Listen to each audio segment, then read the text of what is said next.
Welcome back to the morning show here on Arise News. Thank you for staying with us. Our next guest is standing by and will take us through the general state of job creation and opportunities in Nigeria, the Nigerian tech space in comparison with what obtains elsewhere, global best practices, and how to solve clear and present impediments to job delivery. I'm talking about Osita Oparaugo, the Chief Executive Officer of Doballi, an entity licensed by the famous Dubai International Financial Center, and its primary focus is to connect the amazing numbers of Nigeria and Africa's talent in the tech space to job delivery. Thank you so much for being here. I Thank you appreciate for having me.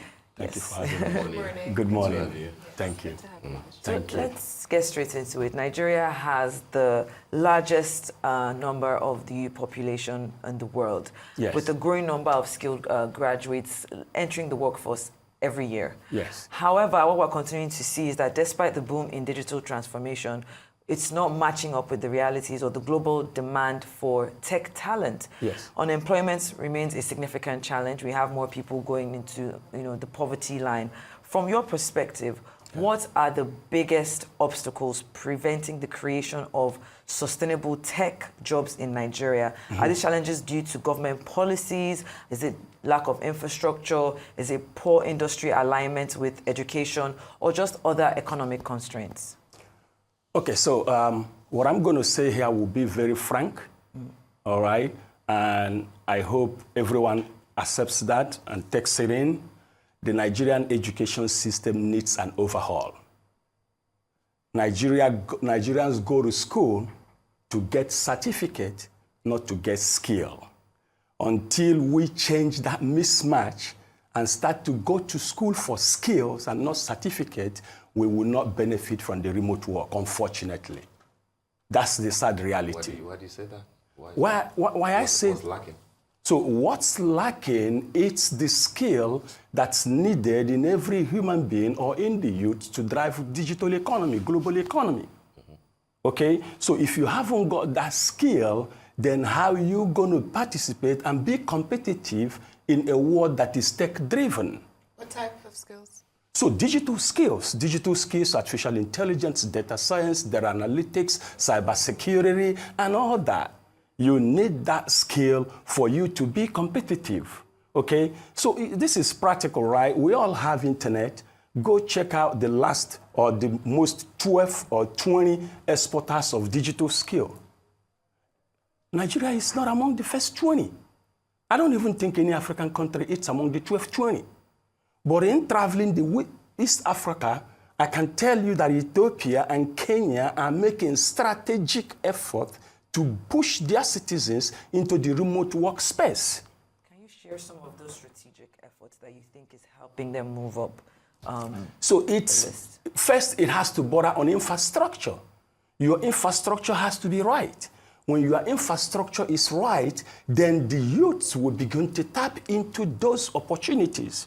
Okay, so I said to you, India is making a $256 billion year on exporting digital talent, tech talent. And frankly speaking, an employer in America or in Japan would want to hire an African, a Nigerian before an Indian because of communication skill. We speak better than these guys. No disrespect to my Indian friends, right? But the reality is that those guys have put the infrastructure in place that supports their education system, that gives their youth the right digital skill sets. You see, so that's what our problem is. We need to rethink and rejig our education system and place skill over certificate. You see, so they say people buy marks in the universities. You all know that. We all know that. They buy certificates. They buy marks. They do money for marks, money for certificate, even sex for certificate. I'm sorry. Yeah, but that's another conversation. But when you do that to acquire certificate, you are not an authority in that domain because you have the certificate, but you don't have the skill. What do global employers call Africa, especially Nigeria, in terms of hiring skill set? They say it's a miss or a hit. That's where our products come in. So we've designed an AI-enabled technology that the government of Dubai, through Dubai International Financial Center, gave license to, innovation license, in less than 25 days. You know what we have done? We've designed an artificial intelligence platform that helps seamlessly assess digital talent. So we now eradicate the issue of miss or hit so that global employers can hire Africans, can hire Nigerians. We're discussing with Nigerian government now, and I hope that works for us. Who are you discussing with? The Minister of Digital Technology or Education? We are talking with NIGDA, the National Information Technology Development Agency. Okay. Of course, they are the foremost agency that supports digital transformation. Okay. And we're thinking, hey guys, listen, let's look at how we can support our graduates in their numbers, thousands of them who come out every year, and look at where the gaps lay. If they have the certificate, so they understand the theoretical aspect of their domain and don't understand the practical aspect of it, we try to upskill them. Give them 2, 3, 6 months, 1 year of training so they meet international standards, so they can be placed on our platform, so they can take benefit of the global opportunities that's opening every day. We have the numbers, we have the youth. So imagine if Nigeria makes conscious effort in the next 10 years to upskill 3 million Nigerians every year only. That means in the next 10 years, Nigeria will upskill 30 million Nigerians. If Nigeria upskills 30 million Nigerians in digital skills, and 25% of them are able to land remote jobs, and they are paid $2,000 to $7,000 a month, and you keep track of these individuals so they will be able to pay taxes to the government that has helped to upskill them. We are talking about $5,000 times 25 million, 10 million, 5 million, times 12 in a year. Listen, that can eat the Nigerian yearly budget for breakfast. What the youth can bring into this country, sitting in Nigeria, not migrating anywhere, but tapping into the remote workspace. Yeah, but are we sure that they will prefer the remote workspace rather than Japa once they have the skills that you are talking about? Listen, I went to school in 4 countries. Everywhere you see a Nigerian and African, you know. We dress African, we eat African, we worship African. So, Africans want to be in Africa. Nigeria, if you get 10 Nigerians, Sure about what you're saying. I am telling you, I have a friend. She went to Canada. She's an expert. She made a first class in law from Nigerian Law School, and she's a global project manager. She went to Canada 6 months. She came back on holidays and said, I'm going no more. I want to stay in Enugu. She lives now in Enugu. She works for a Canadian company, and she's paid nearly $10,000 a month. If you give Africans 50% of what they get when they japa to live in Africa, they prefer to live here and not anywhere else.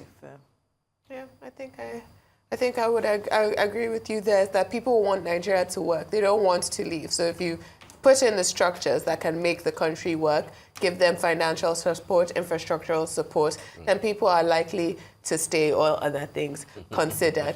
But what you're saying here primarily seems that your message is that Nigeria's education system is not preparing Nigeria's youth for a digital age, for a global age, that we are unprepared to be competitive globally because of the education system. That's it. So we have to reject it. We have to think skills over certificate. And we have to make the infrastructure work, the internet infrastructure. 3 days ago, we had an opportunity to take 4 software engineers. A particular company in the UK said they want 4 software engineers and they want only female. All right? So we got 3 software engineers in Nigeria. One of them couldn't even stand the interview because she was sitting out of a state and didn't have the right internet connectivity to be able to talk to the employers. So the infrastructure has to work for you to benefit from remote work, and the education system has to be rejected to focus on skills over certificate. All right, so this AI solution that Doballi has, what is it called? It's called Doballi. Oh, it's Doballi. It's called Doballi. What does that mean? Sounds like Doballi in Yoruba. Oh, okay. So, okay, yeah. But the thing is, I have very strong connection in East Africa, and Jabali means strength. And when we tried to take that name, it was already taken. So we just played, oh, when we are working with the government of Dubai, I mean, the Dubai Chamber of Commerce has given us every support that we need to succeed globally. So we said, okay, so if they've given us this support and Jabali is taken, then why not Doballi? That sounds like Dubai. So we just came up with it's a coinage. It's a coinage, yes.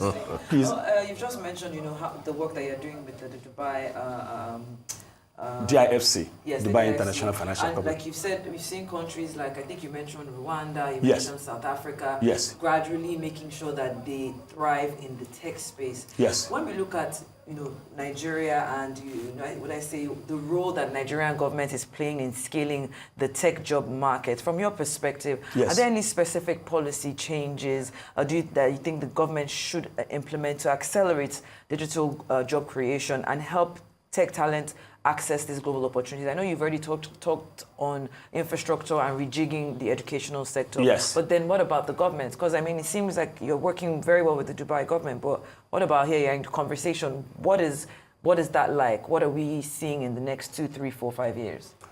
Okay, so tough, but okay. Talk about slow. So But not impossible. yes, not impossible, but realistically, right? So the good news here is that you have a youth that is resilient, a people that want to learn, a people that want to take the opportunity. You have them. And I think that we now have a government through what the Honorable Minister Digital Economy is doing, especially the 3MTT program, to want to now upskill the people. But the reality here is that I do not think, myself and my team, we do not think that the right strategy has been put in place for that to upskill the youth. So what I think Nigeria should do is first look at how can we scale digital education? How can we support at least the existing universities? So I was in Mina, and I can tell you that the guys at Foot Mina are doing awesome work, right? So awesome work they're doing out of Mina. I was in Owerri, Imo State. Futo is doing awesome job, right? Government need to come and look at these federal universities, the technology ones, and give them support. In fact, I was in Senegal, and there's a Dakar Institute of Technology that's now training Senegalese in big data, artificial intelligence and big data. The present government of Ghana has spoken to 2 people who are talking to us in Dubai, and they are saying Ghana is also in this direction. Nigeria should make conscious effort to educate our youths in digital skill sets. Fantastic. All right, Osita, we want to thank you so much for joining us on the Morning Show today. Thank and you. we wish Doballi, all the best. Thank the you very remote much. access, the remote work, sounds very good. Thank you. Thank you guys for having me. Thank you so much. Thank you.